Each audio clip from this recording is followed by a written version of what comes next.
मैं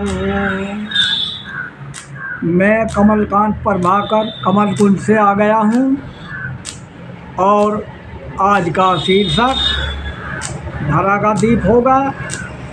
और धरा के दीप में गृहस्थ आश्रम सबसे श्रेष्ठ।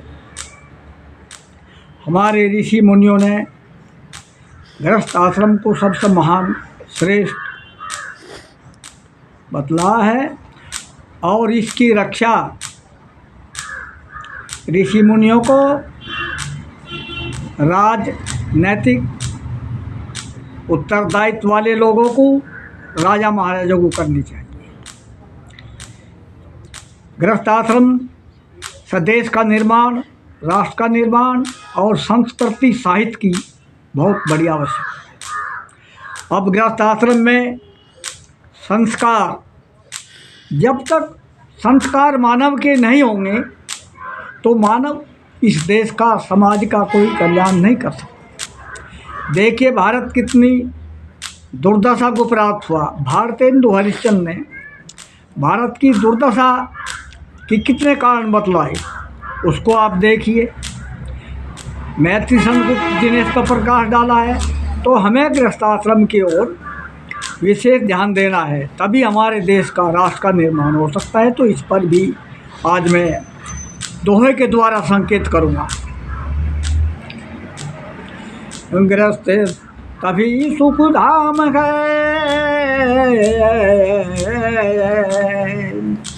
गृहस्थ तभी सुख धाम है, तब हो आत्म बोध और मानव जीवन श्रेष्ठ है। इस मन को संशोध, इस मन को संशोध।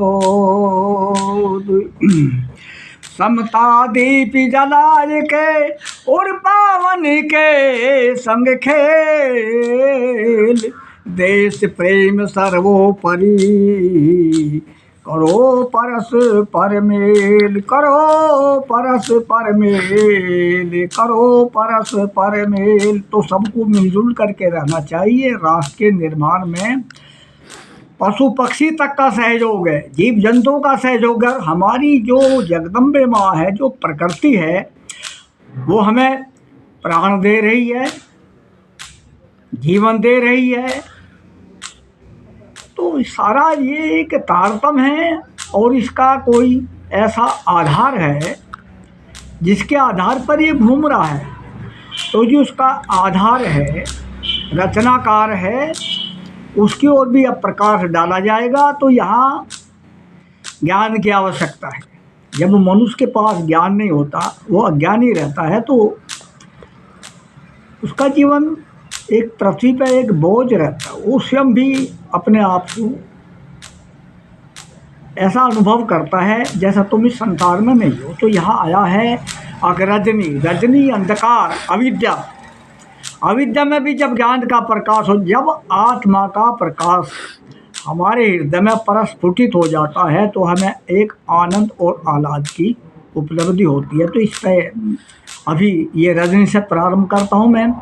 रजनी छाई ज्ञान की और हीरा जन्म अमोल, इसी धरा पर मोक्ष का बजा रहा मैं ढोल, बजा रहा मैं ढोल।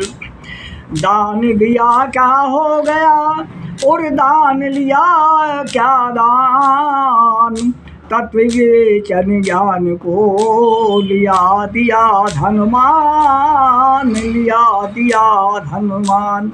यदि हमने किसी से दान ले लिया, क्या ले लिया? कुछ भी नहीं लिया, उसे तो दान देना था। और यदि हमने किसी को दान दे दिया भौतिक पदार्थ, उसका भी कोई महत्व।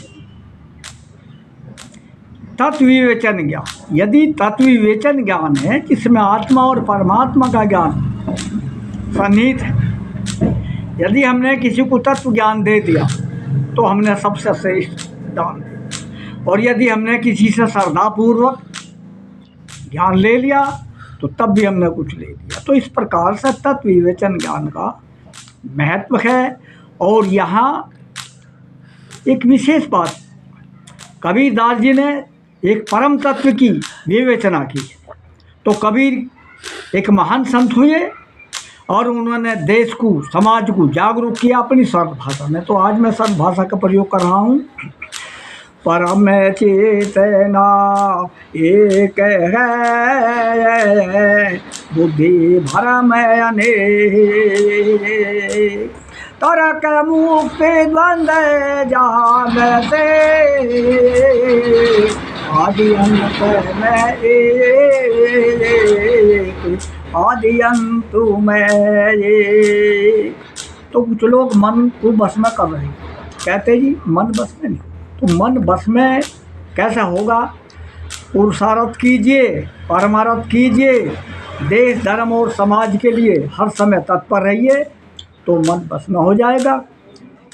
केवल निठल्ला बैठ करके मन बस में होने वाला नहीं है।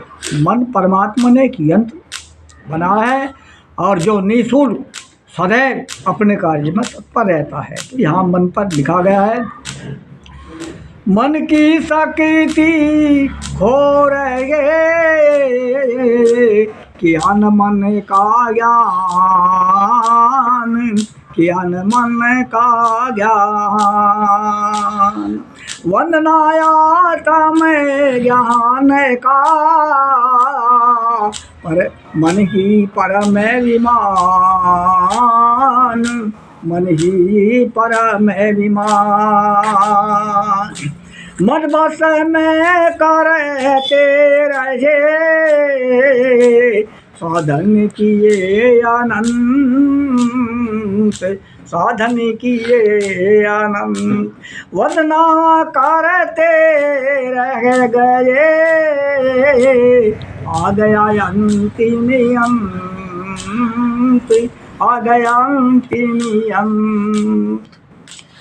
तो कुछ लोग मन को बस में करने का प्रयास करते रहते हैं और मन बस में नहीं हो पाता, और फिर अंतिम समय आ जाता। तो मन को बस में करने का उपाय वेदों में, गीता में, उपनिषदों में क्या कहा? सत्कर्म, परमार्थ के कर्म कीजिए और मन अपने आप ही स्वतः स्वाभाविक बस में हो जाएगा। अब हम लोगों को आगे बढ़ना है, तो हमारे मन में एक शक्ति है जिसे हम आत्मा कहते हैं, और आत्मा को प्राप्त करने में थोड़ा सा प्रयास करना पड़ता है। उसी में परमात्मा छिपा हुआ है और इसको बाहर भटकने से कोई इसका विशेष लाभ नहीं होगा। तो आप आइए और मन के भी समझ आइए। मन का पावन देवता और मन में करे निवास, श्वास श्वास में रम रहा विभू रूप प्रकाश, जीव रूप में भोगता और ब्रह्म रूप परिज्ञान, केवल पद निर्माण में दोनों एक समान, दोनों एक समान। यहाँ वेदों में भी इसका प्रमाण आया है। जीवात्मा और परमात्मा दो पक्षी हैं और वे शरीर रूपी वृक्ष पर विराजमान है। तो इसकी उपमा दी गई है वेदों में। अथर्ववेद में ये मंत्र है, दुवासु पारेणा सयुजा सखाया, समानं वृक्षं परिस्वजाते, तयोरन्य पिप्लम् स्वादवते, अंसनन्यो अभिशाकसीति। तो जीवात्मा और परमात्मा शरीर रूपी वृक्ष पर हृदय रूपी घोंसले में विराजमान है।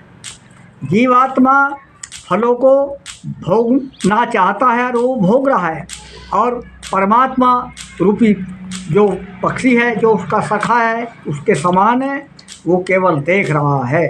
उसका कार्य क्या है? देखना। वो किसी भोग को प्राप्त नहीं होता, उसे भोग की इच्छा नहीं है, वो केवल दृष्टा मात्र है। तो दृष्टा केवल स्वयं साक्षी प्रतिष्ठित निज रूप में, स्वरूप रूप एकता विभिन्नता प्रारूप में। तो इस पर आप ध्यान दें और जीवन को महान बनाने के लिए संस्कार की आवश्यकता है और संस्कार बनते हैं माता पिता के संपर्क से। जैसे माता पिता के संस्कार होंगे और वो बच्चों को संस्कारवान बनाएंगे तो राष्ट्र का निर्माण होगा और संतान महान होगी, देश धर्म की सेवा में रत होगी। और देश धर्म की सेवा करने से बढ़ कर के संसार में न कोई तप है न कोई त्याग है। तो इसके लिए विद्या, बल और पराक्रम की विशेष आवश्यकता है।